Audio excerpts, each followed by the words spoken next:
So good afternoon, respected delegates, and of course, today's speaker, Madam Sri Priya Kumarji, Honorable Central Council member from Chennai, and moderator of today's program is CA Ashish Pathakji, past chairman Lucknow branch. So friends, we are going to have today's webinar on very important topic of the insolvency code, that is meeting of committee of creditors. We all know that the enactment of the insolvency laws have come a long way. The act has evolved and it's still evolving. We can see that the act has done a lot of activities in terms of insolvency and bankruptcy provisions in the country, and a lot of things are yet to happen that is underway by the various regulators of the Act. Friends, this webinar is very important because the Committee of Creditors is the main authority who take the entire proceeding in their hand in consultation and in guidance with the insolvency professional. So to understand the Committee of Creditors meeting, its quorum, its way of conduction, and all those aspects is really very important. The Act is as of now applicable on the corporates and LLPs, and in coming time we can witness its expansion on individual and partnership firms. Moreover, cross-border insolvency is also on card of the government of India. Friends, this webinar is being to be deliberated by Sri Priya Kumar Madam, who is Chairperson of Corporate Law and Corporate Governance Committee of the Institute of Chartered Accountants of India, which is very important committee for the institute, because if we see, as of now, a lot of issues are being handled by ICI on behalf of the regulators of the corporate ministry, and it is the leadership of Madam Sri Priya Kumar that she is giving her best to the ministry to resolve the issues and to come to the expectation of the various stakeholders of the corporate law ministry also. So, Madam, we are really thankful that you are taking a great leadership under corporate law committee. Friends, recently, Madam has contributed in writing a very important handbook and publishing of it, that is meetings of committee of creditors, which were done by the Committee of Insolvency and Bankruptcy Code of the Institute of Chartered Accountants of India. Now, before I proceed, let me introduce a bit about the CIBC, Committee on Insolvency and Bankruptcy Code of the Institute. The committee is basically taking the flag of IBC ahead to disseminate the knowledge amongst the various stakeholders of the code, as well as it is bridging the gap amongst the various regulators and trying to take them at single platform in order to come out to the objectives of the IBC laws. Friends, various programs and various knowledge activities, including the preparation for the IBA examination, seminars, refresher courses, and all these things are underway, which is being conducted by the committee from time to time. So without taking much time, I once again welcome you all from core of my heart in this first webinar of the tenure 23-24, and I'm sure that we shall give our best in terms of the insolvency professional, and of course in terms of the important stakeholders of the Government of India as chartered accountant. Madam S. Rita, who is having the command of this committee as secretary, she is contributing hard, and I'm sure that your contribution, madam, will certainly help the members at large to get them upscaled to deliver their best. So by these words, once again, I welcome you all, and I hand over the charge to CA Ashish Pathak ji, who is moderating today's program. So over to Ashish Pathak. Thank you, sir. As you have said, this was the first webinar which is being conducted under your chairmanship. So it's my privilege also that you have given me the charge for moderating this first webinar on the very relevant and important topic, that is meeting of Committee of Creditors. And it's our privilege that Madam has accepted our committee's charge on speaking on the topic meeting of Committee on Creditors. तो madam ने time निकाला और हम लोगों को ये समय दिया है, तो हम तो ये चाहेंगे कि जल्द से जल्द मैडम को हम लोग सुने और मैडम को हम आगे की कार्रवाई करने के लिए मैडम को हैंड ओवर कर रहे हैं session. So thank you, Ashish bhai. One thing just for the information of the participants, you kindly keep your questions ready, and you may raise the questions which shall be subsequently attended by the respected speaker, and a respected moderator will take the questions one by one after the session is been concluded. Yes. So over to Sri Priya madam. Thank you. Thank you, Gyanji, and to the very respected chairman of the committee, C.A. Gyan Mishra ji, C.A. Ashish Pathak ji, the secretary of the committee, Rita, and others who are present in the webinar. Here's a very, very hearty good afternoon to all of you. And I know Gyanchan ji for just about a year, but I'm extremely sure that the CIBC will do extremely well under him. We've had one CIBC meeting this year, and I can see that there's a lot of enthusiasm and wanting to make a difference. And we've all offered our full-fledged support to Gyanji, and being an RP himself, I think that really makes a difference in being able to understand the ecosystem, the problems, the challenges, and wanting to make this code better, not just for the various stakeholders, but for the country as a whole, because this code will actually release unproductive assets to a productive format. Even if it's in liquidation, if a factory is not working, then somebody buys the plant, it's going to be put to productive use.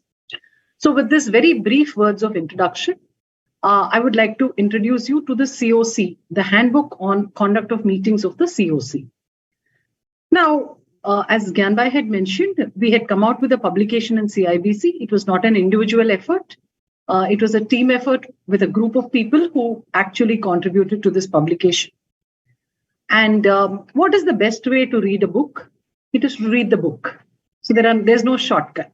And it's a very small book. So I thought I will spare you one more PowerPoint presentation on this and walk you through the book itself. Now, this code, as Gyanbhai rightly observed, is evolving.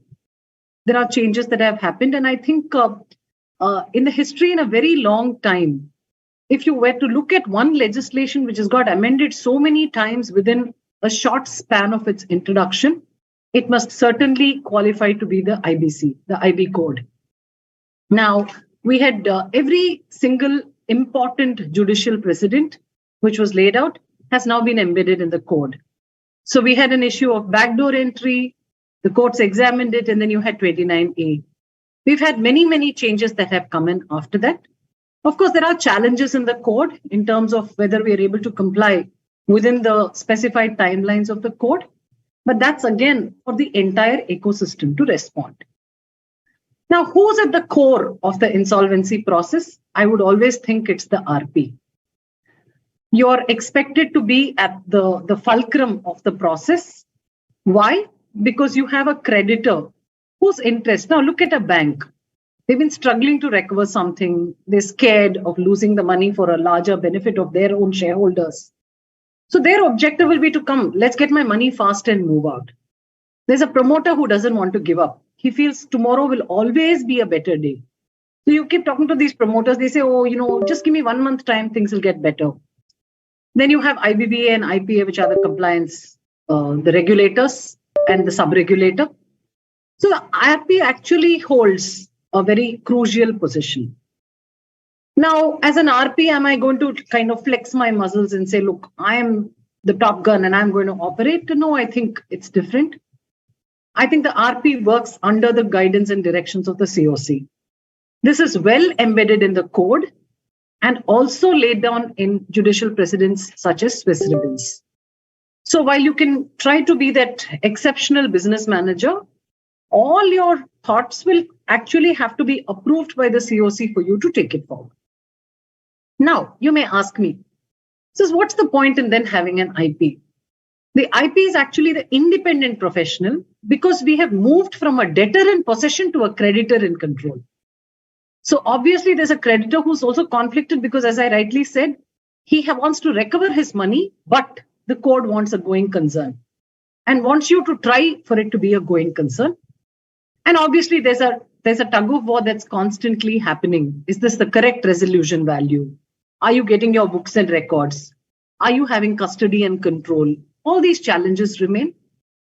Now, in all of this, there's one body that's extremely important. That's the COC. So it's in this context that I'm going to introduce you to this book now, which is Meetings of Committee of Creditors, a handbook for the guidance of insolvency professionals. I would also recommend that for those who are in the audience, you might want to keep this handbook open.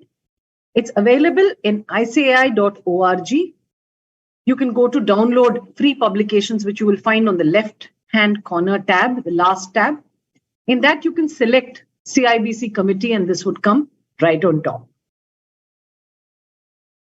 Sarika could possibly post the direct link on the chat for the participants as well. So this publication was brought out last February, before the council term ended. I'm just going to walk you through this book. I'm not going to read it in verbatim, but I'm going to tell you what's there in the para. The background, it says, obviously, we've moved to a creditor and control regime. There is a committee of creditors. What's a meeting of a committee of creditor? It's the instrument to communicate with the creditor. Why do you need to communicate with the creditor? So like everything in life, there are only two types of items. Like between a husband and wife, it's always there. There are some items that you tell your spouse for noting. Like I'm going out today, I'm going to buy a sari. There are some where you want voting, which is, for example, are you going to buy a house? So it's very similar. You have a noting and a voting item, which is classified in the code. What is the objective of this handbook? Very simply this. How do you issue notice? How do you issue agenda? How do you conduct the meeting? And how do you prepare the minutes? So that's all there is to a COC meeting, right? A notice, an agenda, a conduct, and its minutes. And this is the core of this book. So if you're looking for things like who has to be in the COC, etc., those are not covered in this publication because they are well enshrined in the code anyway. All financial creditors, unrelated. If there are no financial creditors and all are related parties, then you constitute with operational creditors, etc. Those will apply. Must hasten to add that it is not an exhaustive compilation, but some key perspectives which will help you to conduct your COC meetings better. Now, what's very difficult about an RP's job?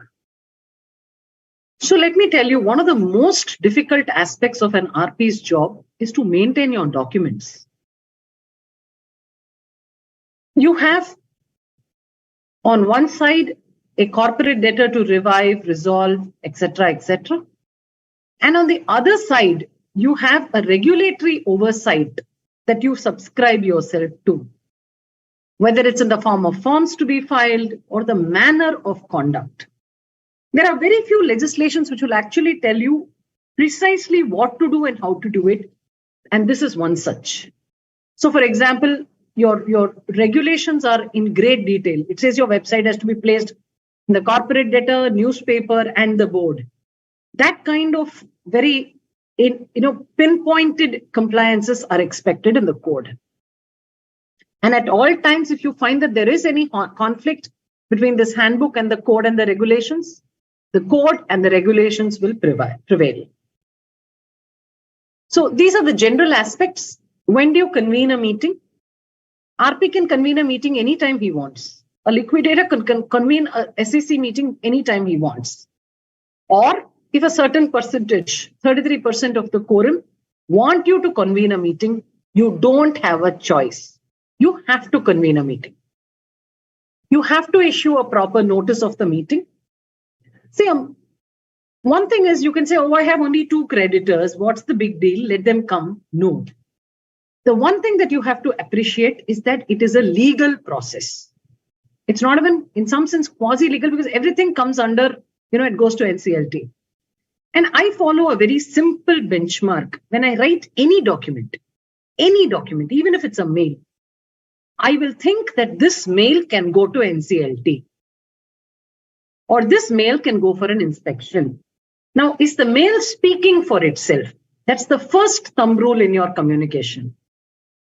If a third party who's not in the process is going to look at it, what will he think of me? Which is why, anyway, IBBI says at the end of everything, you have to have the complementary clause, which is so-and-so, IBBI registration number, so-and-so, RP or liquidator, and conclude the mail. So and this little note, every single mail, and I think excellence, if you practice it, it becomes a habit.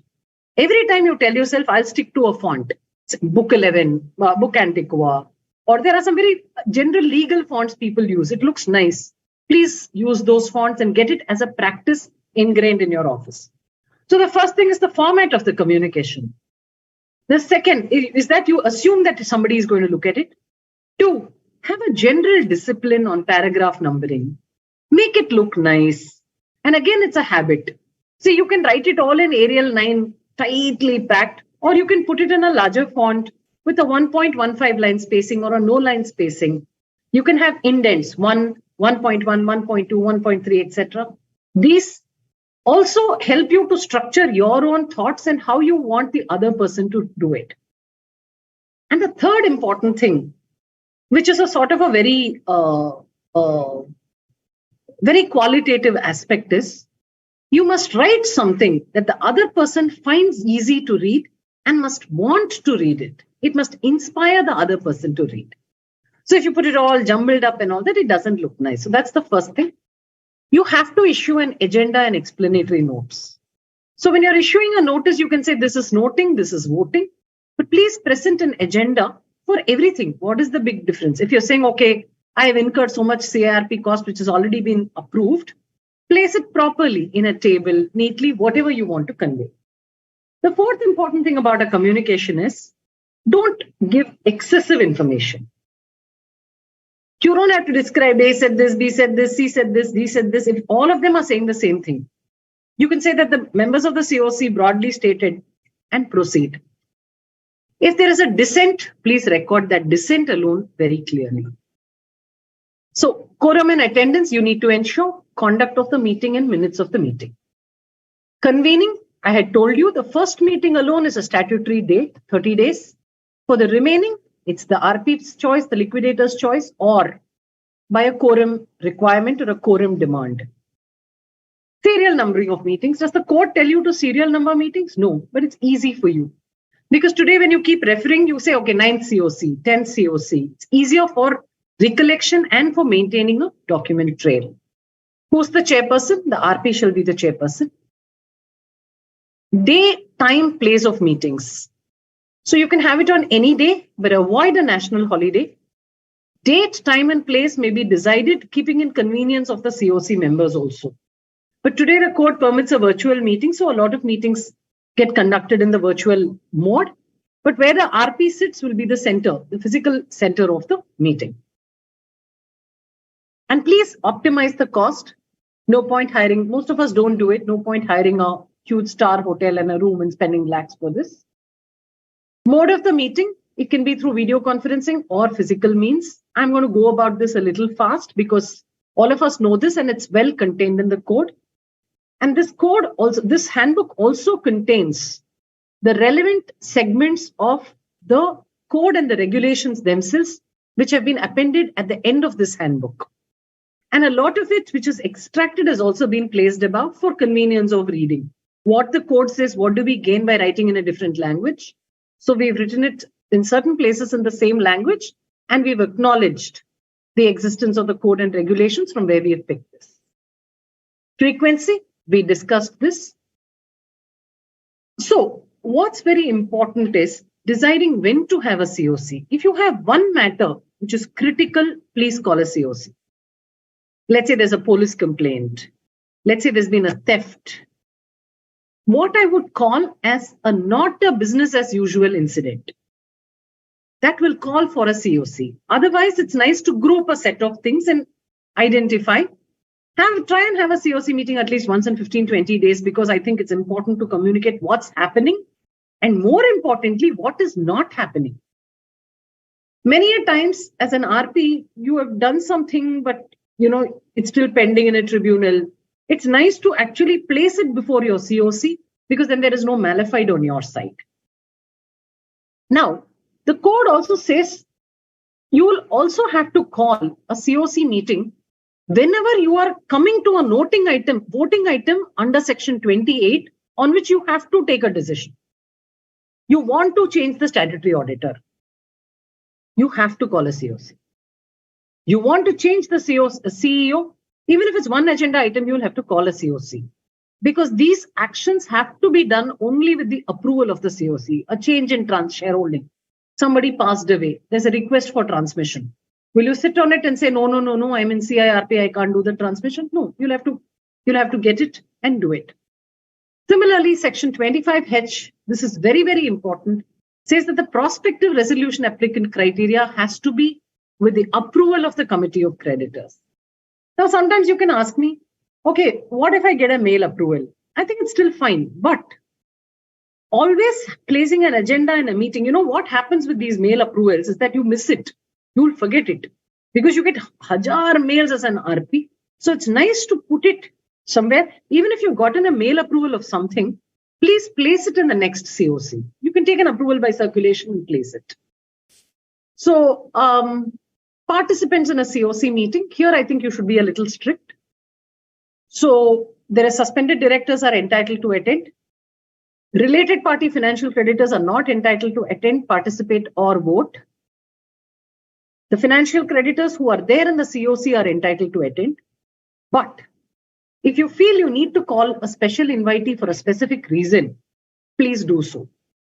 Again, I have a very varying view on handling this compared to certain other RPs. I feel as an RP, you should never be adversarial. Right? So it doesn't help to take an adversarial position on this matter. It's always better to go with the flow. And if somebody wants to come and represent something, it's good. So if you're calling a registered valuer, or if you're calling a lawyer, you're calling a special invitee, you're calling a large home buyer who's got something. I mean, a home buyer, of course, there's a definitive AR, but if there's something that's unique that demands the presence in a COC, you may, with the consent of the COC, permit a special invitee. Now, there is also one ambiguous part. Suspended directors are allowed. But can the suspended director's CEO come? Again, I have a slightly different view here. Sometimes the suspended directors are not associated with the company's running. So they'll not be able to answer any question. So if you permit the CEO or his finance manager or finance head to come, then your work gets simpler. The decision is taken at the meeting. Yes, you have this data, you don't have this data. And you document it and you get the approval of the COC to bring his person in. Issuance of notice, you need to issue a notice. The notice has to have a title. So again, just like we receiving multiple mails, I'm sure the financial creditors and the directors get multiple mails. In such circumstances, what do? You need to attract attention, which is why on the header of the mail, you clearly write, this is notice, which meeting, name of the company, date, location. You don't have to give a full address. physical, virtual, and the time. It's just to attract attention. See, a lot of things which are written in the law are actually very practical. I'll give you an example. So I know of a liquidator, or even myself. During COVID, obviously, we just couldn't give public notices because we just weren't allowed to travel and things like that. Then the liquidation guidelines say very clearly, if your auction has failed, please give the next auction in 15 days or 10 days or some time is there. So I was thinking, okay, let me just implement this completely in spirit. I know when my auction date is. I know my bids have not been received. Anyway, it's a very short thing. So within the next 2-3 days, I give an auction notice. And I found that I was able to complete my liquidation by a process of repeat auction. So a lot of things that are said in the code are actually beneficial if you follow it in spirit. Of course, now the code has made it mandatory that if you're not going to give a repeat auction within the timeline specified in the code, you have to get the consent of the stakeholders. The next we go to the format of issuance of notice. Just 1 minute. Huh? I'll have to call you back, ma'am. I'm in a meeting. Bye. Ma'am एक छोटा सा issue पूछूं मैं कि committee of creditors में operational creditors भी आ रहे हैं ना? Yes, sir. I'll come back to you on this. So the committee of creditors is constituted only with the financial creditors of the corporate debtor and those who where an operational creditor has more than 10% of the total value of the debt. That's why I said, we're not writing all those parts. This is only about starting from the COC. Okay. If one creditor accounts for more than 10% of the debt, there's a huge government due, then obviously he has the right to be there. Yeah. So what are the contents of a notice? List of persons, date of meeting, place of meeting, time of meeting, list of matters to be discussed and noted, voted, copies of all relevant documents. So today when I'm issuing a notice itself, I can see sometimes what will happen is you don't give voting. Because when you actually run through the process, noting and voting may come next to each other. Because you must give the notice in a logical flow in which you're planning to conduct the meeting. Of course, there's nothing very rigid about it. So for example, you can talk about budget of CIRP cost to be approved and one payment that you have made to be noted. So logical items should come next to each other and not necessarily as noting and voting.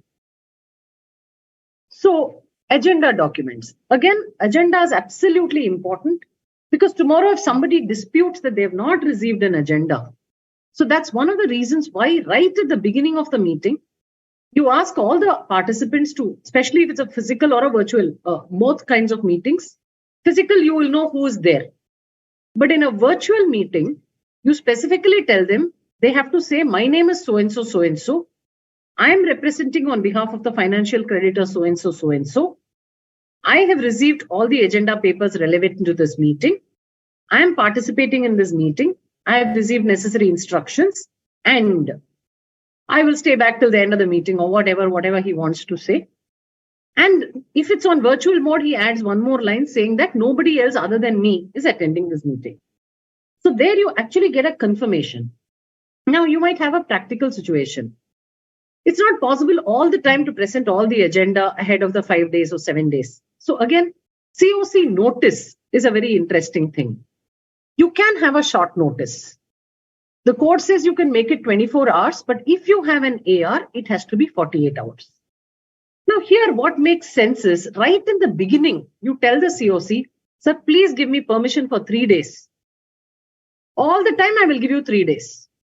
That's a very smart way of handling it because you don't have to otherwise get your short notice ratification every time. Or you can even say, my notice is 24 hours minimum or 48 hours where there is an AR and get a one-shot approval in the beginning.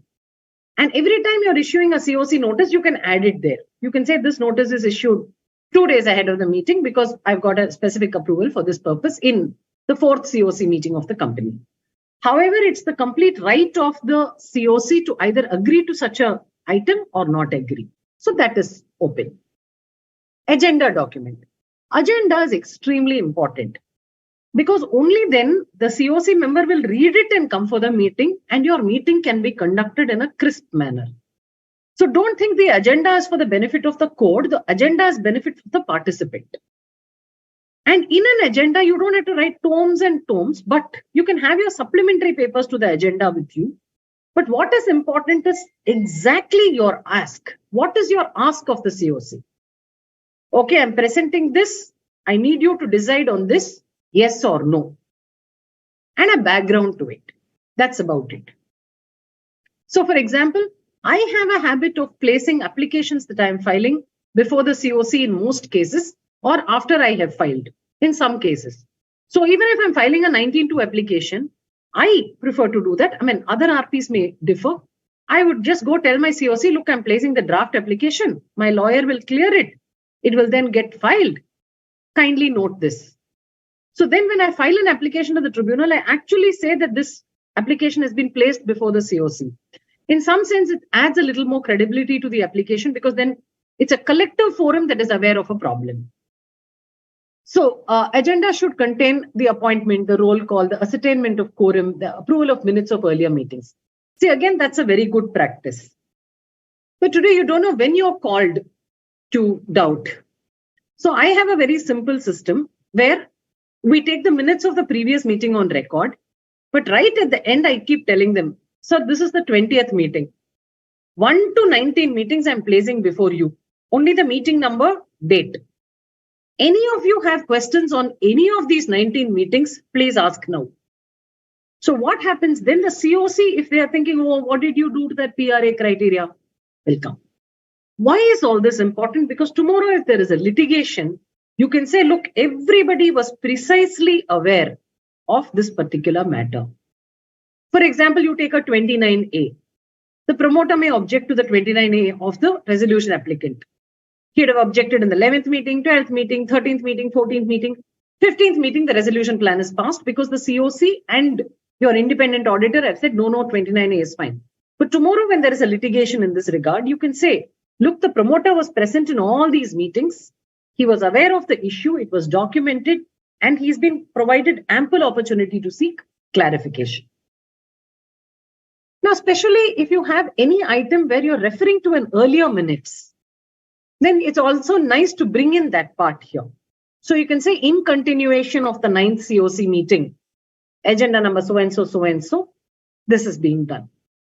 Now, I think you should take the notice, agenda and minutes very seriously. The way you write it reflects your caliber as an RP. It's important and it's where you actually demonstrate your professional pride as well. So the explanatory note can be with a purpose, whether it's noting or voting, whether it is the first time that you're bringing it or it's a repeat action, relevant information to enable, along with the provisions of the law. So if I'm placing PRA criteria, see, we are also human. Like today when I was talking about committee of creditors containing only financial creditors, and Ashish told me about the operational creditor, 10% there. So you're also in a certain thought flow when you want to express something. This is very nice. And what is good, if you write a very good agenda document, is that your minutes preparation will take only 1 hour. Because a lot of it, you will take it from the agenda, put it, and then put the final decision. Determination of quorum, be very clear. How do you determine the quorum? You know the voting share. Again, as a best practice, again, many of us don't do it. Even I have not done it in all my meetings. It'll be a good idea to place that percentage table. Why? Because tomorrow, if you're presenting it before anybody, it'll be very clear who was present, who was absent, and what is the percentage voted. No person other than, see, this is like those board meetings. Huh? If you've closed the room, people can't saunter in and out. You make that very clear, and they will speak when they are allowed to speak. Sometimes you may feel as an RP, am I speaking too much? So you should be a little careful. You mention it, whatever you want to mention, and have a clear pause for 30 seconds. Let it internalize. Then you ask people for their views one by one. You will get some views or you may not have any views. And if there is any attempt where a creditor comes and says, no, I want to finish this meeting in 15 minutes, you say, sir, not possible. Sir, I have matters to discuss. It is going to take time. kindly bear with me and sit through this meeting. Because you can't have a 10-minute meeting and a minutes running to 5-6 pages. No? I mean, the discussion ought to have happened. And the other most important thing is be extremely truthful on minutes. Write only what is discussed and agreed. A lot of times we get into a fallacy of thinking, okay, we should, but be clear. When is a meeting deemed quorate, etc., etc.? You can take it. There's an adjournment provision also. See, sometimes what will happen is you will issue a meeting notice. One of the key financial creditors will call and say, no, Priya, I have a personal exigency today, I cannot attend. So you tell him, sir, okay, you come, we will adjourn. Or even if he doesn't come, you can adjourn it to the next day because it helps you to save time, which is, of course, with the consent of the other members of the COC. But these are all small tricks of the trade because you have something that you want to accomplish. Okay, so you make sure you adjourn it and hold it on the next day. Participation through video conferencing. The code has very strict protocols. Please note that it is audio and visual means. Technically, somebody cannot call and say, Priya, I'll stay on the call. Let's have a COC meeting on the call. No, not permitted. Because some of these are not really secure. Maybe FaceTime and WhatsApp and all are secure. But then if the code says audio and visual, please stick to audio and visual. Don't permit people to come on the phone, etc., etc. Because I think also one thing that's very important is this code is serious business. It's serious for every document that you write, that you need to store, you need to maintain. Just be a little careful. See, and for those of us who are chartered accountants and company secretaries, we operate in a very different domain. In fact, I find that the company secretaries are perhaps tighter in the way they draft minutes, etc. But the CF fraternity, we are more into the action part of it. Okay, have I done my audit? Is this right? So we need to pick up a little more documentation skills in terms of how we write. Participation through video conferencing. Now you anyway have a Zoom link which is secure. Please try and store the recording. I consistently followed a practice of recording the meetings. It's okay. Whether it is short, long, etc., you can record. Voting by the committee and AR, most of us will be familiar with these procedures. You can take an item for voting only if you have 100% quorum. Otherwise, you will have to set up a portal and ask them to vote. Sometimes I find that for very small agenda items, this gets too complicated. So you can have another COC meeting. See, there are two reasons why you can hold another COC meeting at short notice. One is where some agenda item is not being voted on. And I also feel sometimes if the party himself is not present, it's better to explain things to him clearly and allow that person to get the benefit of the discussion before you go for voting. So as a practice, I've normally tried to avoid e-voting. I like to see everybody happy, or I'd like to clearly see who's unhappy and who's not agreeing. And in my own experience, I found that whenever we went for a physical voting, the COC was more together than in an e-voting process. Of course, each RP has their pulls and pushes and how it functions, and the committee of creditors could be very different. So voting, there's a pre-voting minutes, then the voting happens, and then there is a post-voting minute. Again, voting portal has to be secure. You can't send a WhatsApp poll and say, please vote. Although you can explore technologies which are secure. Minutes of meetings. Minutes are a formal record of deliberations. It should be clear, simple language. Don't write big paragraphs. Have 10 words, cut, full stop, start the next word. Make it into neat paragraphs. Agenda 8 can be 8.1, 8.2, 8.3. Word enables all of this. One time, if you create a format, your office will be able to do this well. Minutes shall contain the brief details of proposals and details of key discussions. The views of every person shall also be stated. IRP, RP shall keep minutes of all meetings in both physical form and in electronic form. Today, what are most of us doing? We are emailing the minutes. So automatically you just take a printout or a PDF of the mail and store it. So you have it. But towards the end, I know it's cumbersome, but do take a printout. I normally take a printout of the same mail that I sent and just sign it off. Because when board or any inspecting authority asks you something, try and give a signed copy because it adds that much more authenticity to it. And again, I think it's a brilliant idea to move to digital signatures. But be careful when you're digitally signing. If you have sent the minutes out already, don't digitally sign it after 5 days because your date stamp on the digital will not be. Although you can explain and say, look, I sent the minutes on that day, but I signed it in a physical document on a different day. But all these conflicts are avoidable. If okay, there could be certain situations where previously you passed a resolution. I'll give you a classic example. Your COC could have passed a decision for a liquidation. Then 5 days later, the PRA comes running back and saying, no, I'm going to improve my offer. Please consider. As an RP, I won't say, no, I'm going to close it. I will place his communication before the COC and tell the COC, now he is improving. Do you want to take a call? It's completely your problem, not my problem. You tell me to liquidate, I will liquidate. There are tribunals have held that even after ordering, you can go back to CRP as long as your tribunal has not passed the application, ordered the liquidation. Even if they have ordered, I can see some cases where they are permitting compromise arrangements, etc. That's a different thing. But in this case, let's say you've already ordered liquidation.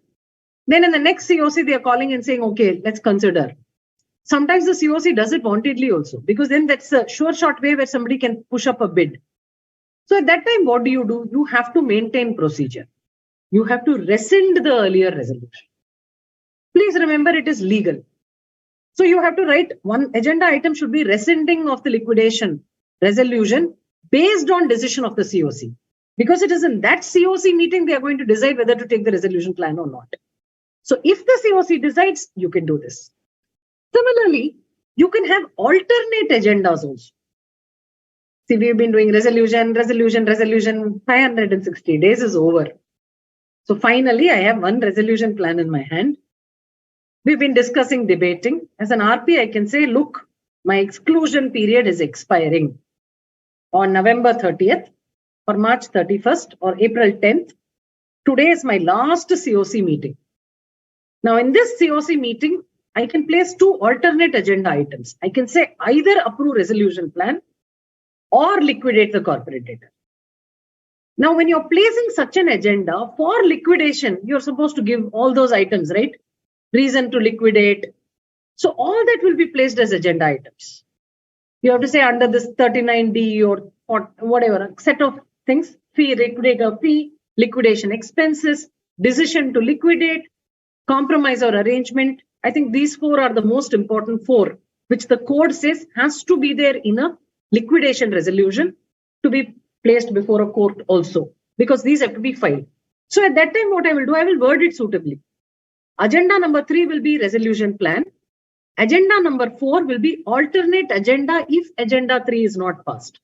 Why is this helpful? Because I don't have to convene one more COC meeting. No? I can finish my life, finish my work here and go ahead with this. Similarly, the chairman, similarly, the minutes also will be in the same style. They'll say the resolution plan is approved, directed to file application before adjudicating authority. Or you say resolution plan was not approved, only 33% approved. So decision was considered. And 67% have approved the liquidation. In any case, the liquidation resolution plan is not accepted. There is not even a question beyond that. It has to go into liquidation. So you are required to sign off on every page, etc. And one more thing, never alter any minutes. Never. Now I'll tell you, there are some practical situations which come. I sent the minutes. Just 5 minutes later, I realized, oh my God, I forgot to put this. Not a problem. All of us are absolutely human. Even 1 day later, or your COC calls you and tells you, Priya, you've not put this. Can you just change it? What do you do then? You issue a revised minutes. But when you're issuing the revised minutes, you clearly indicate on top of it, earlier minutes circulated on this day. The previous paragraph was this. The revised paragraph is this. Or just say after 6.3, para 6.4 has been included now. The inadvertent omission is regretted. Why? It's okay. It's perfectly fine to get something wrong. And if you rectify it, it's fine. Don't do something like rectifying it only in your copy. It's not worth it. I mean, we wouldn't do it. But try and be as transparent. See, the point finally is everybody is human. If you've done something bona fide and it's an error, these are small things that you can do. Now, how do I typically keep documents for a COC meeting? So you must be on OneDrive or Explorer or something. So you'll have a client, let's say XYZ. In XYZ, you will have subfolders: admission, consent, cost, RV appointment, professional appointment, COC. In COC, please create a folder for each meeting. In each meeting folder, you will have 5: notice, agenda, minutes, back attendance, and backups. In that backup folder, you keep it organized by serial number. For example, I told you, right, CIRP cost, I can finalize only on the day before the meeting because I am also keeping it simple. Till yesterday, in every COC meeting, I am getting it approved. So I'm waiting. Today, I have some bill in my hand. I'll put that also and place it before COC. And a second good idea is, at least on matters of cost, it's always very nice. Some of this may not be in the handbook because we didn't want to present these authoritatively. Cost alone, no, everybody likes variance. Just say till 9th COC, this was my cost. Addition, 10th COC. You don't have to do it from the first COC. Only the previous COC, what was approved. It helps people to understand, have I moved terribly this month? And there is no question of disputing a minutes. If somebody comes and says, look, I am not agreeable, he should state so within a reasonable period of time. He can't take it endlessly. Similarly, the heading to the minutes should contain the name of the CD, SIN number. It will say undergoing CIRP process or liquidation, day, date, month, year, time number. Some of us might even want to put the case number. So some of this becomes your standard heading in all the pages. So it becomes very, very simple. So you can say, you can even say in the matter of XYZ Private Limited, undergoing CIRP process, SIN number, application number, and thereafter you continue with your process and conclude. Right? Then the contents of the minutes can be placed. So again, this is just a suggestive how the minutes should flow. Record of the chairman of the meeting. So the minutes will start by saying who are all the persons who have attended the meeting. Then who is the chair of the meeting. The third is who are all present in virtual or physical mode and whether the quorum was complete. Is there any special invitee? So normally I like to present who all were there in the meeting on the top in a box. You put all the names, say present, absent, or leave of absence. See, somebody who's asked for a leave of absence, only you can put as leave of absence. Although, see, there is no particular thing about leave of absence, but it's a nice protocol. See, if a suspended director is never attending and he's not even asking for a leave of absence, then you put him as absent. Whereas one COC member is requested for a leave of absence, you put it as a leave of absence. Or if it's a promoter who genuinely attends every time and is requested for leave of absence, you mark it as leave of absence. Record of the quorum, mode and manner in which the meeting was held, roll call, minutes of the earlier meeting to be confirmed. Then, if any of the persons had left in the middle or joined during the meeting, that's very important. Now, when you call an RA for a meeting to present their resolution plan, they don't come fully. You will correctly call him before the resolution plan is discussed and he will leave after that. These are very important because after 4 years, if somebody asks you a question, you will be able to easily take it from here and give it and say, look, I did not permit anybody else. He was a special invitee only for this agenda.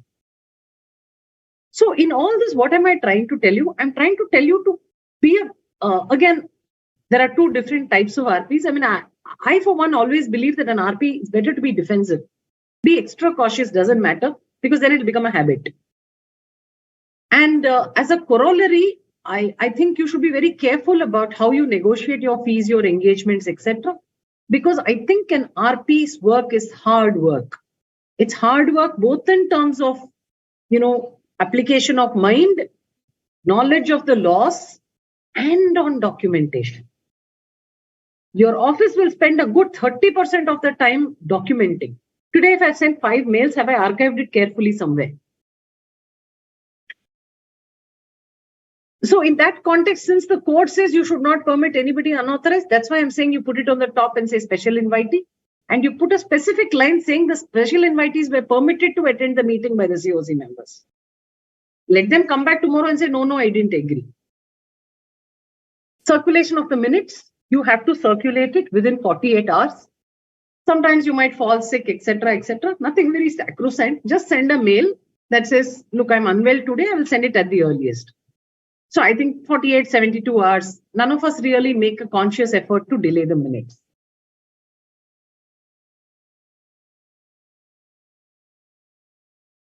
Similarly, everybody who's entitled to be in the COC is entitled to the minutes. Second, a director has a right to attend any meeting in CIRP. The third important point is, lots of us get into this confusion. Can I share something with the promoter? See, other than a resolution plan, in any case, the Supreme Court has said he's entitled to copies. Again, I follow a very simple path. Even if it is a non-cooperating promoter, I think it's important to share everything with him. After all, it was his company or it is his company. What are you going to gain by denying him something? I don't see the point there.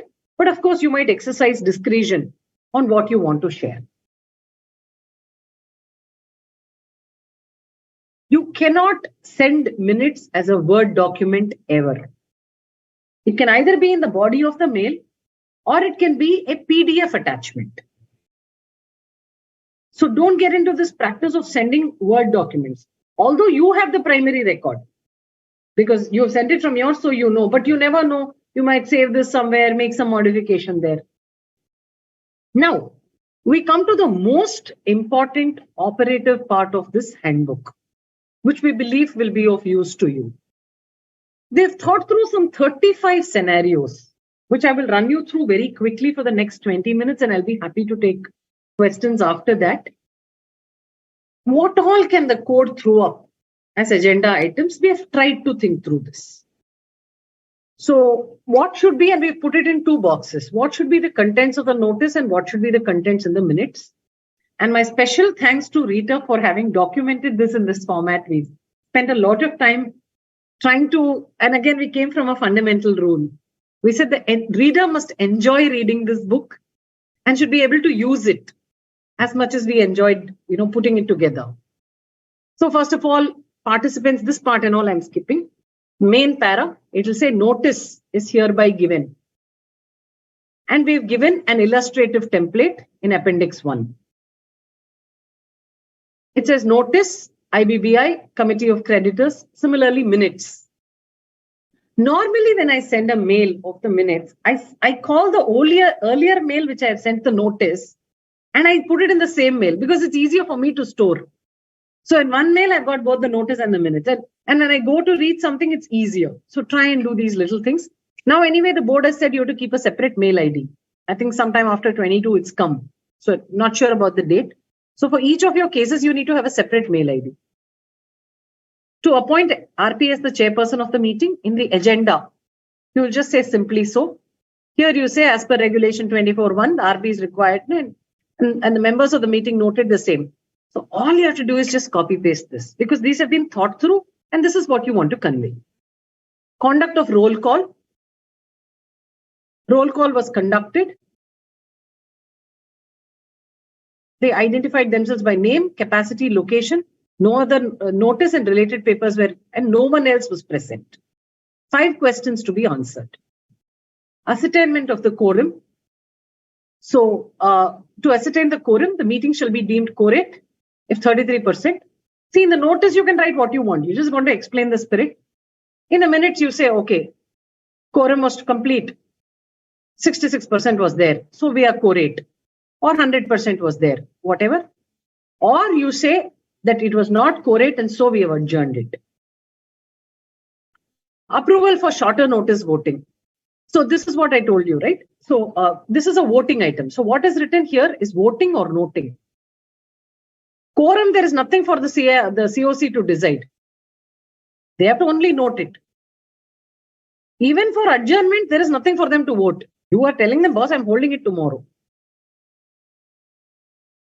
Place on record the minutes. This is a good practice. You place your minutes on record and get it approved. If somebody has objections and you need to do a revision, please do the revision through the addendum that I suggested.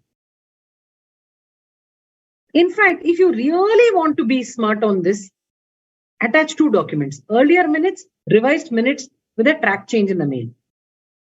So people are very clear there's no intent. List of claims and constitution of COC as filed with NCLT. So once you start, you have to do it, right? You have to file your report to NCLT. So you can put it and it'll get noted again. Initial public announcement. Why is this a voting item? Because cost of public announcement, whether it is going to be absorbed as CIRP cost or not, we don't know. That becomes a voting item.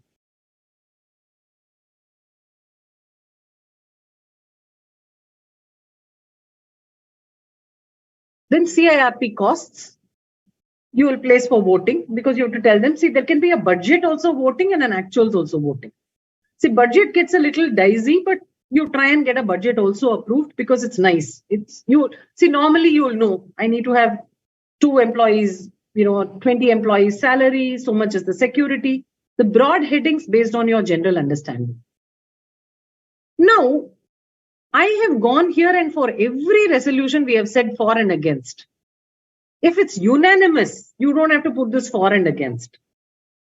Because it just makes your minutes very long. You may just put the word unanimous and bold it off. That is more than enough. Because I've also seen the tribunals asking that question. One of our judges used to first say, okay, what is the voting percentage? Madam, everybody voted in favor. Then have you used the word unanimous? That's more than enough. So wherever there is a unanimous noting, unanimous voting, just use the term unanimous and proceed. Only for resolution plan, liquidation and all, please put that nice box with all the names and how much have voted. Because otherwise what will happen, you'll keep on pasting tables. If you have 10 COC members, all the 10 who voted against, becomes complicated. Approval for appointment of professionals. Now, I'm placing an agenda. I will not just say I want to appoint a lawyer. The COC may consider and approve. No. You have to say the RP proposes to engage the services of a legal professional. What is the name of the proposed professional? What is his fee? Is it a flat fee or is it a flat plus hearing based fee? Have we done it competitively? Again, the code says on an arm's length basis. So there are 2 ways to look at it. One way is to say, I'm going to take quotes and evaluate. Sometimes you will have a certain comfort feeling and a successful lawyer. You can proceed provided the costs are not abnormal. So these are things where you anyway keep the COC informed. So you tell the COC, this is the lawyer I'm proposing to engage. These are his costs and I believe it is reasonable in keeping with Chennai standards. So you may also do your inquiries. I've done my inquiries. I'm engaging this lawyer. Now, other than legal services, I feel some of this 29A and all, you please try and get some quote so that you will at least know you're not way off the mark. Sometimes, and again, no, when it speaks about arm's length, so if there is somebody who has quoted 4 lakhs for a 29A and somebody else has quoted 18 lakhs, it's just too wide a variance. So either the 14 lakh person has to be brought down or you have to understand what is the change, etc. Because otherwise somebody might wonder, why have you gone and given 18 lakhs? So it will say name, what is the purpose, fees, whatever is approved.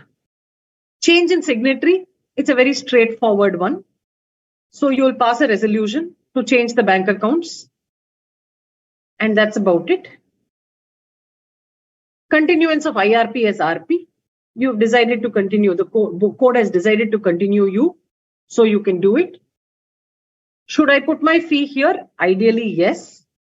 Otherwise, you can put mutually agreed basis. But the problem is the mutual agreements. These matters are best discussed and decided in a COC meeting. Let it be clear. Even if you have to excuse yourself during that agenda item for just 2 minutes, just walk out of the room and come back and say, people please discuss, let them discuss. Because if they're feeling it delicate to discuss in front of you, but that seldom happens. Replacement of the RP, similarly, if it is proposed to be replaced, consent form should have come.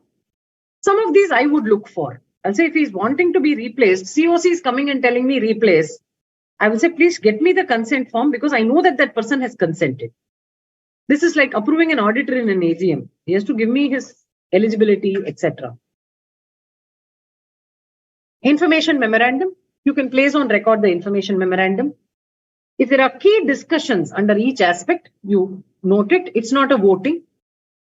Application to adjudication authority, let's say for extension of timeline by 90 days. See, these are things that also give the court some comfort. If you say I've held it in my 9th COC meeting, anyway, this has to be extended even as per the code, right? Section 12, you need the approval of the COC. Because that's what the code says. By 66% of the voting shares. Exclusion of time.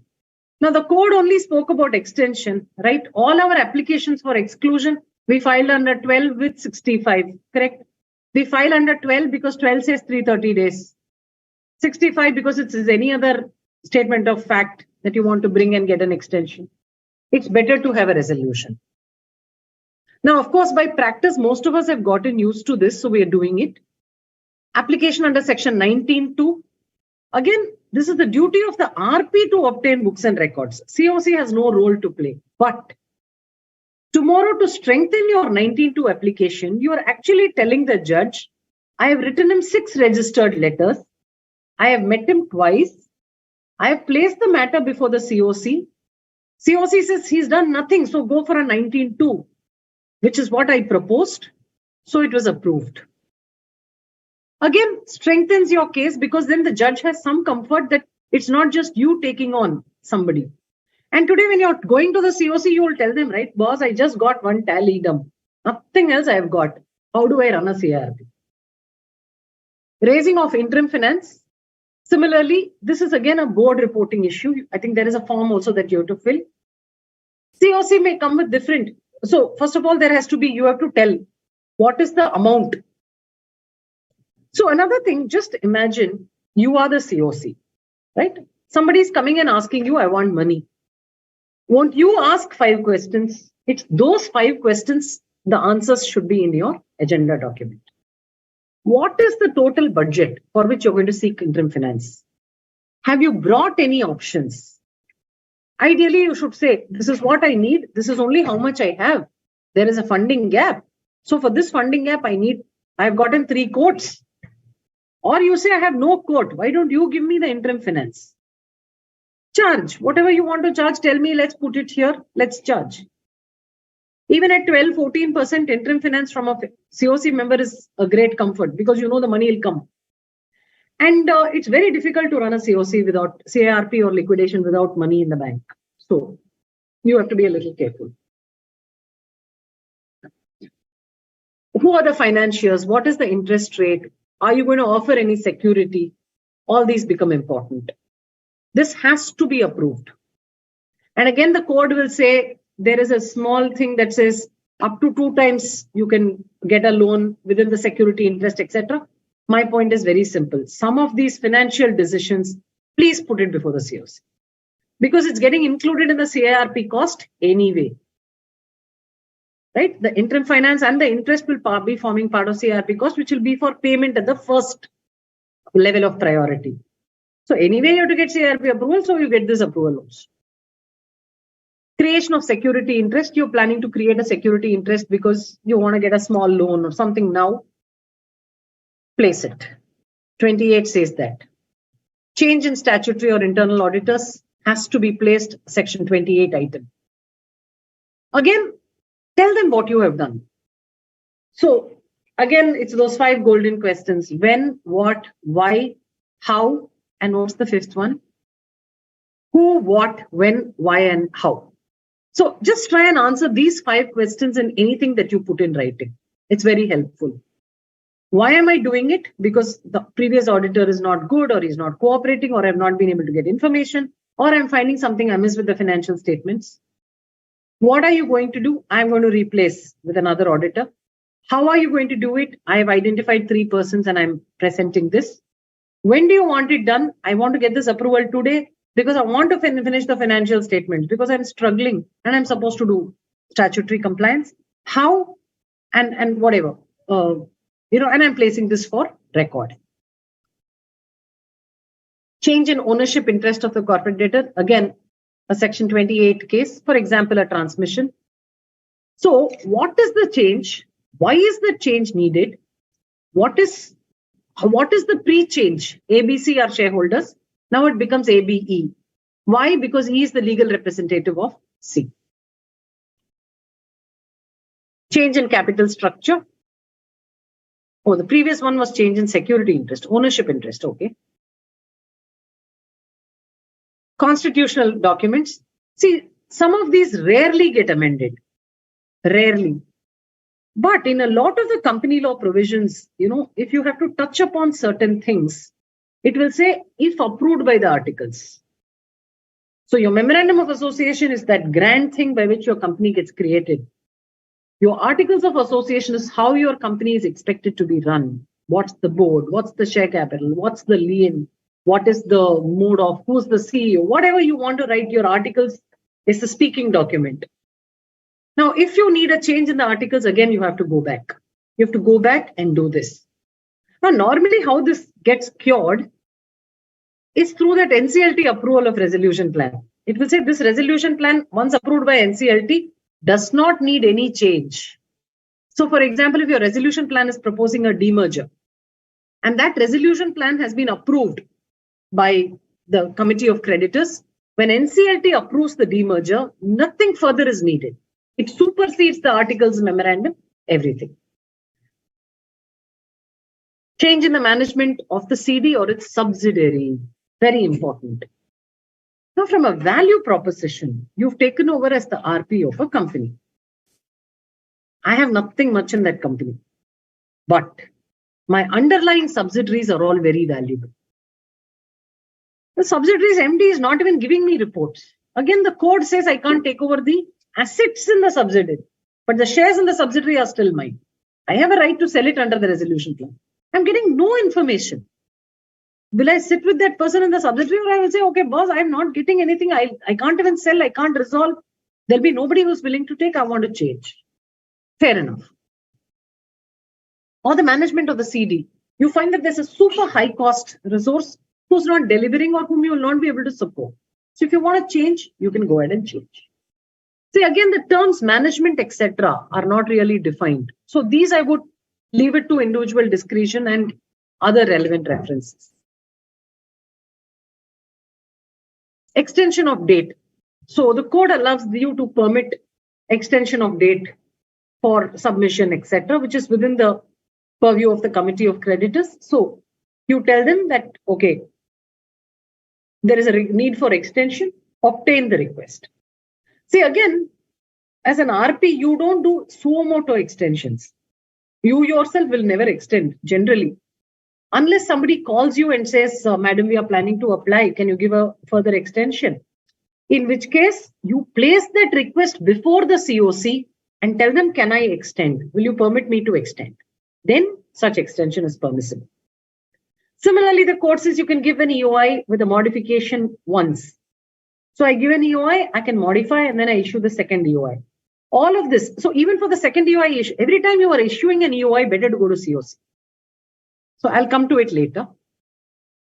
PRA criteria. The 25.2 head says the PRA criteria has to be approved by the COC. Why? Look, I have a 150 crore debt to be settled. One used to say, okay, he has to pay the money. If he pays upfront money, then there is no problem. Anybody can come and take it and, we are done. But in a lot of cases, the money doesn't really come upfront. It will come staggered, whatever. And again, the issue is somebody might simply come and be a frivolous bidder. Why? Only to extend the process. So the financial creditors, the committee in their wisdom can say, if you're talking about 150 crore debt, that claim that needs to be settled, that person should have some net worth. What is the net worth criteria? So again, it says he shall place to enable discussion. So can the RP propose a PRA criteria? Of course. Because if you tell the COC, you please draft and send me one, it will never get done. So normally what one would do is, okay, so I'll say, okay, 100 crore AUM. This yours will say, no, I want 300 crore AUM. Again, no discussion, no debate. Whatever the COC finally approves by majority, that becomes the PRA criteria. But some of this, you can present a document. That says an investor can be a strategic investor or a financial investor. He can be either a resident in India or abroad. He can be an individual, an LLP, a partnership firm, whatever. He can come as an individual or he can come as a consortium. If he is coming as a consortium, we can permit the consortium to acquire the asset in the name of an SPV. Whatever you feel like saying. The net worth criteria, what should be the last audited balance sheet? So I'm giving May EOI. Sometimes you won't get audited in March. So if I'm issuing an EOI in May, I will say unaudited March you give me, but give me March 22 audited, something. Net worth criteria certified by a chartered accountant. Please look for the UDIN number and do some rationalization of that certificate. Evaluation matrix has to be placed for voting. Why? So this is a process where transparency and objectivity is paramount. So you're going to tell every bidder, this is how you will be measured. Your evaluation matrix is how there is a technical competence and there is a financial competence. The technical competence, you might say, okay, I'll give 20 marks for technical competence. Okay. Does the person have experience in real estate? Does the person have experience in M&A? Now, when do those experiences become very important? If there is a large integration. If your corporate debtor has 300 employees and they are another 300 employee organization, you'll talk about all this. But otherwise, I think you should stick to what your brief is. Financial capability, the most important thing is how much is the money and when am I going to get the money? Because 1 rupee that I get today is better than 1.2 rupees I get after 4 years, your NPV principle. Right? So to measure the net present value, you can put everything so that they are very clear. Here again, you will put everything. Evaluation matrix, RFRP, EMD amount, performance guarantee upon approval of the resolution plan, etc. Normally, what one would easily do, sometimes it's better to just present everything and be done with it. Proposed Form G. Now, Form G is just the form. Then the detailed EOI document. Then the RFRP. Then the evaluation matrix. PRA criteria. Place RFRP. Place everything one shot. Or you present PRA criteria separately. Then only you will come into the Form G. Detailed EOI for Form G. Then RFRP. List of final resolution plans received. Noting. Approval of the resolution plan. Voting. So again, you be very clear whenever you pass a resolution for things like opening bank account, for filing something before NCLT. So for example, if I put a section 19.2 application and they are strongly saying yes. Now, when does the section 19.2 application become even more relevant is when I have a divided COC. So if 66% agree also, it's good. So you can go ahead and anyway, you're going to file the 19.2. It doesn't require. But in some of these resolutions, it will say further resolved with the RP name. Ideally, give the RP name as well as the IBBI membership number. Why? Because you can provide an extract of this to the bank and close with this resolution, it will be complete. Of course, when we are going for approval of resolution plan, etc., we give the full COC minutes, so it doesn't matter. Reissuance of the EOI. What will I place? Direction for liquidation. Most important, I told you. In your agenda, you have to keep a note on 40D 39, which is decision for liquidation. The COC must categorically state why they are going for liquidation, because this code helps resolution first, and in that order in which the preamble is stated also, liquidation is the last. Assessment of compromise or arrangement. What is this? So sometimes, it's a short CIRP. We feel there is still scope for a promoter compromise. The code permits a certain timeline, I think 3 months or something, to negotiate a compromise or arrangement, beyond which you cannot negotiate a compromise or an arrangement. Assessment of sale as a going concern. Now the COC is required to take a decision. Do you want to sell as a going concern, which means you're going to sell the shares, or you're going to strip and sell? These are again the prerogative of the COC because they eventually become the stakeholders there. Meeting liquidation costs, you need to present a budget. Fee to liquidator, you need to discuss the fee. Even if it says, I will go by the slab rate, please put it there. You can charge a flat fee. You can charge a fixed plus variable. You can take a part of it as monthly, because in some cases, there is just no asset majorly. I only have some debtors, receivables, etc., which are all 6 years old, but I still need to liquidate. In such cases, of course, you can go back and apply for an early dissolution also, but in details to be provided, contains consent to act as liquidator, the fee proposal, liquidation budget, contribution for liquidation costs. That's another important thing. The code specifically says that financial institutions have to contribute to liquidation cost. So what will I say? I will say balance in my bank account as on date of liquidation. So I will say liquidation cost expenses is so much. Unfunded CIRP expense is so much. Total money I need is so much. Less bank balance so much. Less any debtor is going to pay tomorrow, day after. Less that amount, and the balance needs to be funded. In what percentage? In the percentage of the claim that they file in liquidation.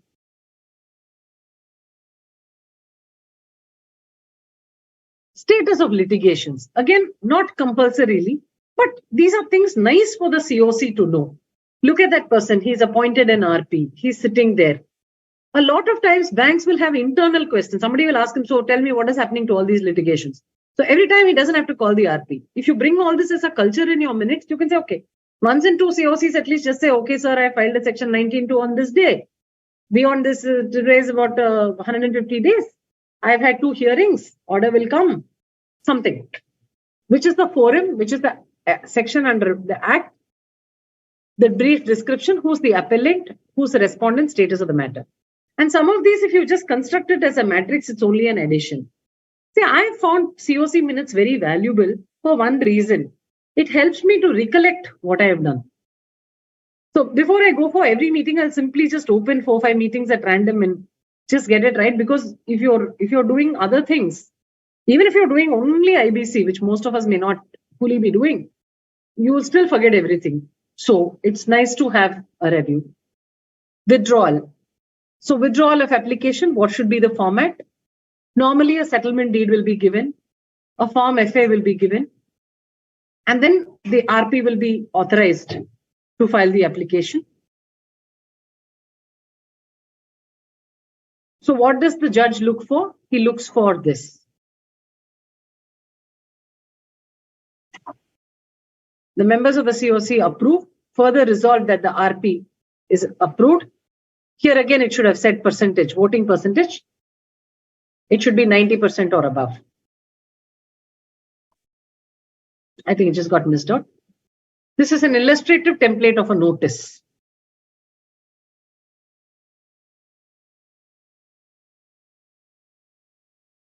This is an illustrative format of the minutes.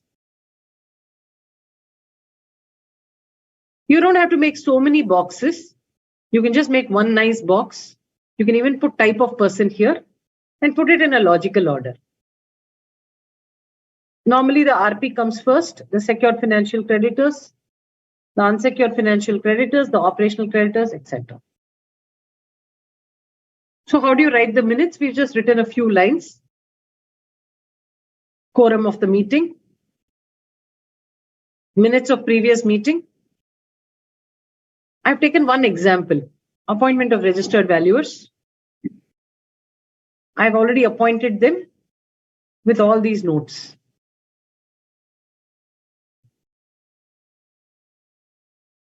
CRP costs. Paid, payable.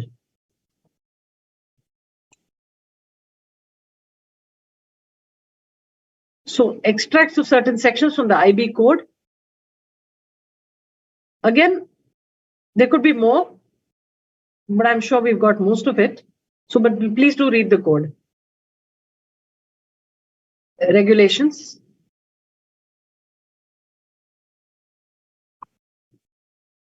Yeah. So with this, I'd like to conclude and throw the floor open for questions. As I always say, don't make the questions difficult. Thank you, madam. It was a very nice deliberation, and you have covered all the aspects which we need to be discussed under the committee of creditors. Although, ma'am, we have few queries which, as per your permission, if you say, so we can ask one by one query. Sure, sir. Okay. Ma'am, the first query is that if the company has various projects and only a few of them are admitted for insolvency, and the COC is formed for that part only, for rest of the project for which COC has not been formed, what will be the status of that project? Okay, so this is an extremely complex question, and I have handled one such case. Okay. It was a reverse CIRP, only one project, another project which was half built, the remaining were not taken into CIRP by an order of NCLT. So in such circumstances, what do? You will have to conduct a COC only for your project. So some of the key safeguards that you will take is, see, how will you take custody and control of the entire corporate debtor? You can't. So one of the first things you must do is take the entire trial balance as of CIRP date. That's a very good start point. Ask the corporate debtor to segregate which project it belongs to. Share capital will be general. Correct? Now, there could be CWIP, project A, you know it is entirely mine. CWIP, project B, it is not in CIRP, it is not mine. TDS. Open the TDS ledger and he himself will tell you, these bills are all unpaid TDS, these bills are all project A, project B, or even some project C, D, E, etc. This particular supplier, these invoices project A, these invoices project B. So you take your entire balance sheet, trial balance as of CIRP date, take charge of what you think are correctly your assets and your liabilities. That will be my first advice. In my case, I had only 4 assets, and this general plant and machinery and all that, please don't get into it. I have followed this system. Because there'll be one crane there, which is in the name of the company. You will be fighting and saying, this is my crane. You say it's your crane. No. Yes. So you will have CWIP. You may have some advances paid to suppliers for your project. You may have one bank account, which could be an escrow account, which is your project. And you could have, what else can be there? That's all I can think of. Or you may have 1 or 2 assets which have been funded by the lender of this project. If you're able to get that categorically, see, again, everything is on a best effort basis, but I have to stop somewhere. Thereon, in all your communication, please say how the reverse CIRP happened. It was ordered by an order of NCLT by this date, this order. Hence, I am performing as the RP only of this particular project. In all your correspondence, please write, let's say Sri Priya Kumar, resolution professional, in the matter of project A of XYZ Limited. When you're giving an expression of interest, when you're preparing your IM, you please prepare the IM for the company as a whole first, because you will, in your preamble to the IM, you will say, this is the name of the corporate debtor, this is the assets and liabilities as of CIRP date, but I am an RP only for project A. Project A, land and buildings is whatever. Project A, litigations, everything will be at a company level. Your litigations also you can pick up. In the IM stage, you may not want to do too much gating. But in your business information memorandum, which is about your project, you give only your project. My land and buildings which are belonging to my project, similarly, you will get another problem. So this is the first thing that you do. The second thing is you will get a claim. Some claim will be definitely straight away project A, because when somebody looks at a public announcement, they don't understand whether it is project A or project B. Yes. You will get claims from project B also. in which case you need to politely write back to them with a copy of the order that says I am doing only project A. Now we'll come to the third category of claims, where a claimant has supplied both for project A and project B. Yes. Like the TDS I spoke about. Yes, yes. Like the GST I spoke about. Or you may have an old assessment for which something is pending. So again, some you can employee claim. How will you? So there you take some call. You say, okay, you look at the CWIP. Both these projects are somewhere 50-50. Then you divide the employee cost equally. Just say I'm admitting your claim 50% because it pertains here. Now, all this is completely untested. But I'm just telling you from experience, you'll have to evolve an objective logic to it. Okay. And then you proceed. Then when you're inviting a resolution plan and all your EOI documents, please write that very clearly. And when your resolution applicant is presenting a resolution plan, it has to clearly state it is only for project A. Correct. And please consult a good lawyer, etc., whomever, on how you will take out project A. Yes. It has to comply with income tax. It has to comply with a whole lot of laws. The NCLT has to find it acceptable. So it's complex, not easy, but it can be done. In addition, ma'am, if the IRP is appointed only as a monitor for these projects, can he deny to meet creditors or to form COC for them for the rest of the project? How can an RP be monitored for the remaining, appointed to monitor other projects? Under what act? I'll have to look at it because, so there is an RP who's become RP of project A, but he has been asked to monitor project B. Yes. Then are you independent of the corporate debtor? Can you accept such an appointment? Would also have to be reviewed, no? Because then you are also, you're also operating as the management, unless there's a specific court order or something. In which case you're only a monitor, and especially when you have these different kind of situations, please sign an engagement letter. Say very clearly what I will do in clear terms. As monitor for project B, you first figure out how you got appointed. You say, I will get a monthly report from ABC saying what has happened, what has not happened. That's all I will do. Beyond this, whatever you want me to do, please specify. Okay. The second query is, ma'am, if there is only one financial creditor and many operating creditors with large dues, can they form a committee together, and who will be the chairman of this committee? The committee of creditors is always chaired by the RP. Okay. And any operational creditor whose debt is more than 10% of the total debt, the topmost operational creditor will come. So you will have a COC with one financial creditor and the biggest operational creditor. Yes. All financial, ma'am, this is third query. All financial creditors are related, and so the COC is formed only by the operational creditors. Does related party concept apply to operational creditor also? I would think it should apply. If the code is silent about it, seek a legal opinion. The very clear intent of this act is creditor in control. So if he's related, I would no, I don't think. I think it in fact uses the term. Yeah, you can go to the code. It will say, Rita can quickly check. It doesn't use the term related party financial creditors. It says any related party shall not have the right of representation voting. So it equally applies. In fact, the code is very clear. Okay. And the next query is, when first COC is to be conducted, is it before filing the list of creditors with adjudicating authority or after filing list of creditor with adjudicating authority? It's after filing. Please see the code. Or it will be conducting. Okay. Normally, what will happen is you'll file it on the day before, but you can issue the notice earlier. Okay. First meeting, you always have to give that 5 days mandatory notice. So I know everything is almost there. So my 30th day is falling on 30th. Then I will issue the notice on 24th or 25th, file on 27th. Most cases you will filing will be on 29th. That's not. Okay.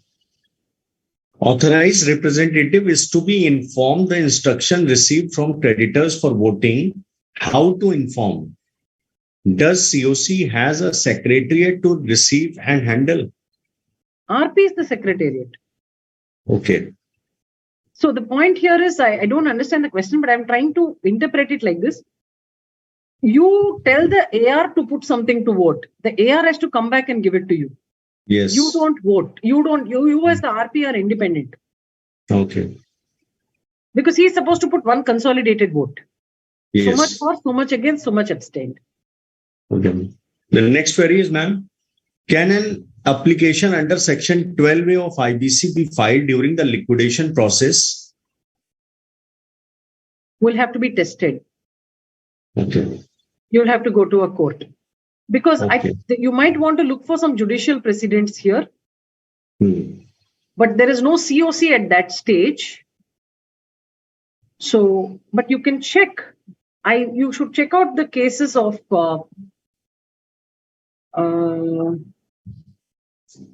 was it Shiva Holdings? I'm not sure, but in one particular case, I think Supreme Court permitted, but I don't know whether it was under liquidation. Just check.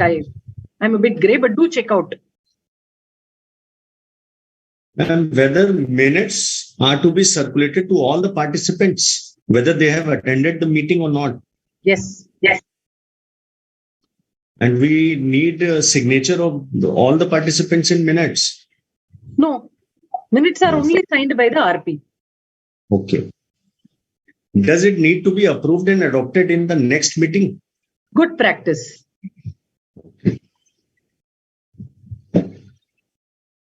Ma'am, next query is that anybody by placing this, that's why I told you have to be a defensive RP, never an offensive RP. By putting this minutes, what are you losing?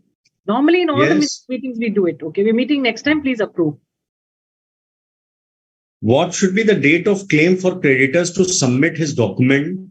Is it amount due or on due date? Or is it the date of advertisement? Asset CIRP commencement date. Your claim, the public announcement will be given within 3 days. Yes.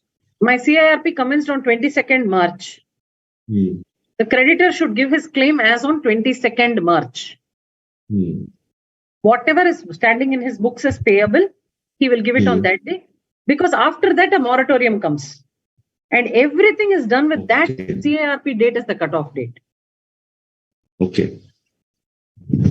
For calling special invitees, does RP has to take prior approval from COC?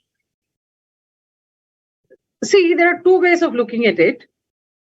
If you call the special invitee and then the COC refuses, it's embarrassing, no? Poor guy, he's come all the way or he's scheduled his time. So I think it's okay to check out and then approve. I mean, I wouldn't get into too much on this. It depends on your comfort with the COC and and it's not that you're talking to your COC member only in the COC, right? Every day somebody or the other keeps calling you. So you can have a call and close this. At least your top 2 creditors who account for 67%, ask them, sir, can I call him? That's it. Now, if COC does not agree for forensic audit, but RP feels it is necessary, can RP appoint a forensic auditor without the consent of COC? The problem will not in the appointment. The problem will emanate in the payment. Okay. See, again, you have 2 choices. You can be adversarial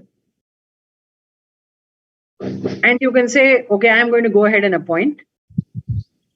Or you can present your case so effectively that the COC will agree and put it all on minutes. Okay. If you minute it, you just say RP categorically stated that he has come across the following issues which merit consideration and immediate attention. These form the circumstances for an avoidance application, and I have done a preliminary determination and I've already filed it there. A forensic audit is relevant, necessary, and critical to bring out all facts and circumstances. The approximate value of loss as understood by the RP is so much. And ... See, I'll tell you something. Even the COCs come from responsible backgrounds. nobody will take such a stern call and say, no, I don't want to do a forensics. Price is something they might negotiate. But these are scary territories. It's better to be safe. I mean, if you have to get it done, because anyway, it will become CRB cost. You may have to go to a tribunal at a later date, but yeah, I mean, but I think you should explain to the COC. That's what I'm saying. Don't get into this yes or no. I mean, I'm with them or against them. Get into this mid path. It's helpful. Please give some brief on technological meetings. What does that mean? I don't understand, ma'am. What is technological meetings? So that must be the virtual meeting. I think maybe this question came before I explained. So first of all, it has to be a secure link. Zoom is available, WebEx, whatever. Second is only those who have invited should come. The RP or his team should keep looking at the room to ensure that nobody uninvited is coming in. It's a secure platform. It come in with a code. Third, you have to have a roll call. Fourth, how will I take attendance? For example, I can see 5 of us on the screen here. I'll take a photograph. I'll ask everybody to come on the photograph first. So my attendance record is done. You have to record the meeting. In my view, because that's what the code says. Somebody might say, I don't want to record. Just say, sir, this is what the code is saying. So let us record. And then you have to go through your meeting the same way you would go through. See, it's just that in a virtual meeting, people have a little lesser patience than in a physical meeting. So you have to keep your meeting very strong. You have to keep your folder ready. You say agenda 1, quickly open the Excel file. That's what is the only thing. Can a suspended director resign from the company and submit a form DIR 11? Yeah, there is nothing. There is no rule that says a director can't resign, but he will still be accountable for his past transactions. Okay. Because what choice? I mean, a resignation is a personal act. And if you're filing an application, you can still include his name. Okay. Then the next query is of the company. Within the due dates, the RP alone be in default, or all the suspended director will attract disqualification under section 164(2) of Companies Act. So first of all, you would have filed an INC 28 by which this company would have anyway, the status would have changed to CIRP or liquidation. So they may not move it to strike off. But let me tell you another reason why the strike off will not. Oh, you mean director disqualification, 164? Yes. No, I don't think the RP will be disqualified. Okay. RP is not the director. Yeah. Correct. No count, no. Ma'am, so I think all the query has been answered by you. Thank you. And again, we will say that it was a very nice deliberation and you have covered all the aspects which I think all the RP should consider. Because कि ये जो कानून है अपने आप में, ये जो कोड है, वो इतना एडजुडिकेटिंग अथॉरिटी के सामने हमें अपनी पॉइंट्स को प्रूफ करना है कहीं ना कहीं. तो ये जो और आज जो आपने कवर करा मैम, थोड़ा सा मैं अगर याद करूं तो पुराने दिनों को आपने याद दिला दिया कि मॉड्यूल से ही हमें पढ़ना है. तो इंस्टीट्यूट का मटेरियल बहुत अच्छा आपने बनाया और हम तो कहेंगे कि सभी लोग उसको डाउनलोड करें और पढ़ें. उसमें पॉइंट टू पॉइंट सारी चीजें क्लियर हैं. रीता मैम के लिए थैंक यू कहेंगे और शिप्रिया मैम आपका तो जिसको क्या कहा जाए हृदय की गहराइयों से धन्यवाद और thank you. Thank you. Thank you, ma'am, and thank you, Pathak sir. Thank you, ma'am, for taking us through this handbook and taking all the aspects one by one, right from issuance of notice to agenda and then circulation of minutes, and finally taking us through those 35 templates for various agenda items and preparation of minutes. Thanks indeed to you, ma'am. And thank you, Ashish Pathak sir, for moderating the session and placing all the questions of the participants before the speaker. And making the session interactive. Thanks to both of you on behalf of the Committee on Insolvency and Bankruptcy Code. Thank you. Thank you. As always, Thank I'm you. the biggest gainer. I got to lead this once again. Thanks. Thank you, ma'am. Thank you. Thank you, Ashish ji. Thank you. Okay, thank you.